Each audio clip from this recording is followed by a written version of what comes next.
Then the thing I loved about the LC Smith were these decimal tabulator keys up here, and I'll get to those when we get to typing.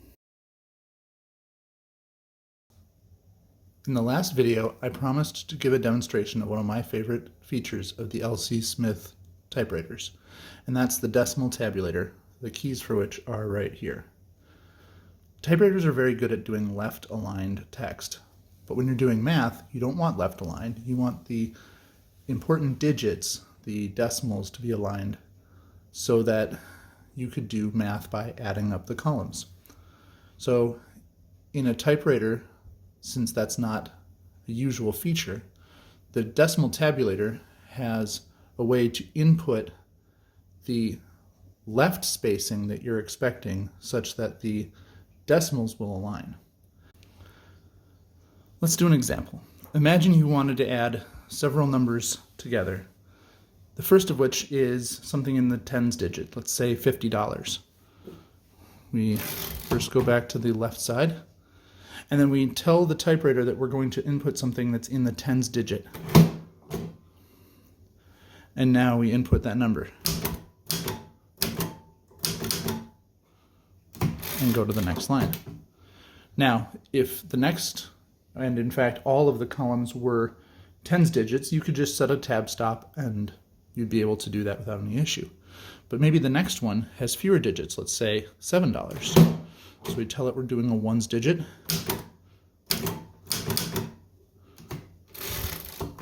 Maybe something that's only cents.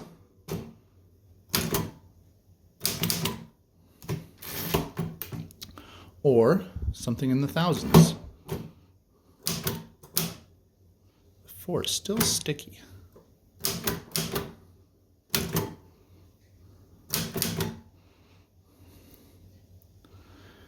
And you can see that the decimal tabulator has allowed you to line this at the decimal point rather than the left edge. First of all, I just think this is a very clever solution to a problem. I have also found that it's good anytime you have a known width, ragged left. When I gave my Christmas present to my brother-in-law, I made him a little Christmas tree, and I did so by using the decimal alignment as the center of the tree.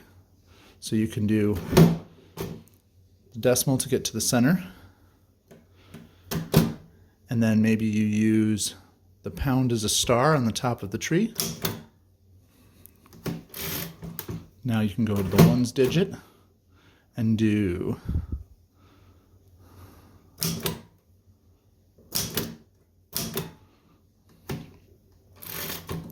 and then the tens digit,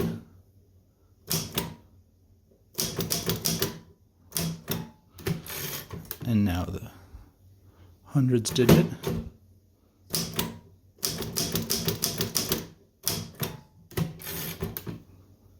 and now the thousands digit,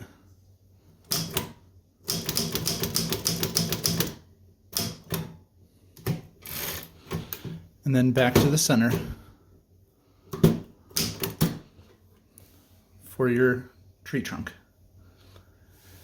And that's all possible because you can give it a known left alignment. And of course you could do this by going to a tab stop and backspacing a certain amount, but I think it's a pretty clever solution to this kind of a problem too. So how does it work? Looking down from above, we can move the paper holder away, and you can see there is the tab stop that you can set here, and it connects to this block, and I don't know if you'll be able to see it, but when you press, let's get this thing out of the way a little bit, when you press each of these numbers, first of all the carriage moves, as you just saw, but beyond that, a different pin comes forward to actuate that tab stop. So it's not just a single tab stop, it's a tab stop that will land at one of several places, all the way to the right, one further to the left, another further to the left, another further to the left, and another further to the left, corresponding to the columns you're going to add. Again, a very clever solution, I think. But then, you've added all these keys, isn't that going to take up more space in all of the workings underneath? each of those keys feeds through the type bars, or the actuators for the type bars, and has its own horizontal spacing just for the tabulator. So it doesn't even take up any extra space inside of the mechanism. I think it's a really great solution, and it really sold me on the LC Smiths.